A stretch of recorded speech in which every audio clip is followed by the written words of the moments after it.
Pag-abot dito sa bukid, sa karuyan, naay nakadunggan, na sila nadunggan na usa ka tingog. Ang tingog na ilang nadunggan, kini si, isa kayo siya? Si?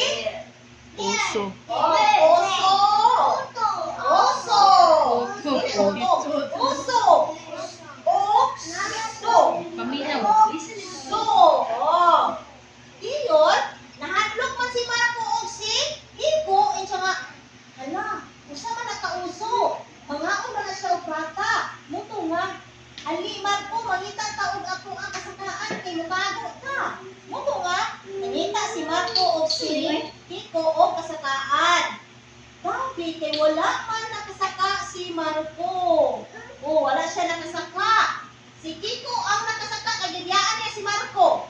Naguna-una na siya saka, wala niya di-apil-apil si Marco para saka, o niya gitabangan. Muto nga, dapat na lang si Marco. Kay, aron dili siya makita sa uso.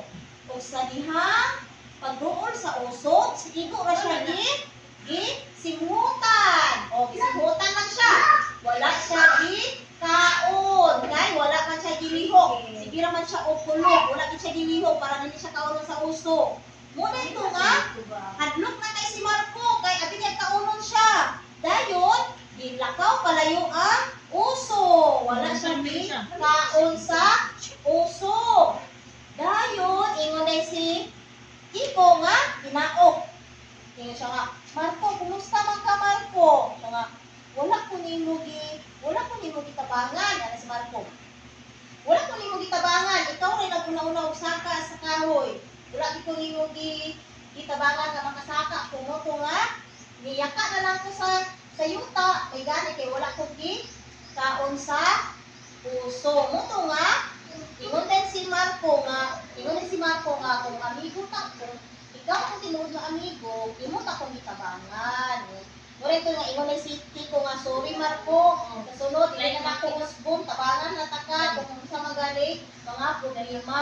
Mura ito nga, ingon din si Marco nga, sige, tinasayro na taka. Muto nga, nag-amigo sila ubali. Muto nga, kung na may amigo nga inyong kanang tabangan, hindi yung tabangan inyong amigo, no? Para walay mahitabo sa inyong amigo. Kung asa kayo ninyong amigo, so imo kitsang tabangan kung sa magaling na ay baka o na ay kidnapin nga mag-kidnap. Imo din imo amigo, hali dagan na kinapagod ka, wala rin imo imong amigo.